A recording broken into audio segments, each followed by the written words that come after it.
Okie dokie, it's time for another Battle Avionic, and this time we're going to be looking at a defensive avionic called Blackout Pulse.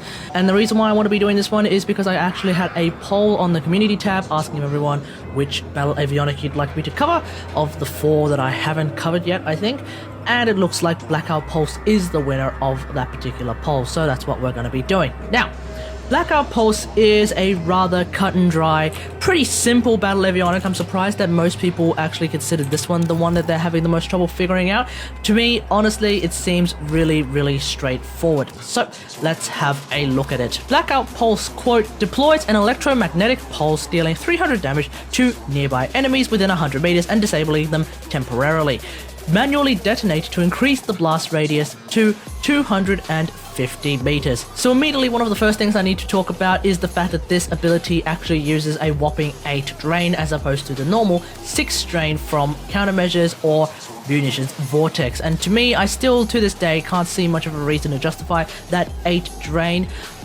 I don't know, I don't think it's all that good enough to be better than something like countermeasures or munitions vortex. Certainly not as good as munitions vortex if you're looking for something more offensive. Because of this 8 drain, I have to massively compromise on some of my other things. So for example, I have to use a Vidar forward artillery, which only gives me 44% extra artillery damage, as opposed to the Zetki forward artillery, which would give me 93.5%. Or alternatively, I have to use intruder stasis as opposed to something like Flowbird. So I don't know, I don't think it's all that worth it. It's probably why I don't use it all that much. So here we are in free flight mode, and the ability really is that straightforward. You fire it, and after a certain range, it will explode. But if you decide to manually detonate it, you can make it happen a lot faster. To the point where you might accidentally spam the ability, like that, and that's going to actually drain a whole lot of your flux energy, so you definitely want to keep an eye on that. And that's basically it when it comes to using Blackout Pulse. It is really that straightforward. The fun thing about this ability is that when enemy fighters actually get hit by the Blackout Pulse, they actually just take an Ionic status proc.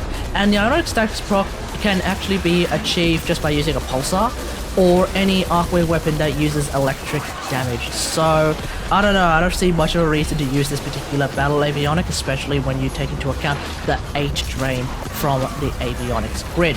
There's also a couple of things that I've noticed about this battle avionic that don't really shine a particularly good light on it. For example, it appears to me that when enemy fighters are caught in a void hole, they are somehow completely immune to Ionic status procs or just the Blackout Pulse itself.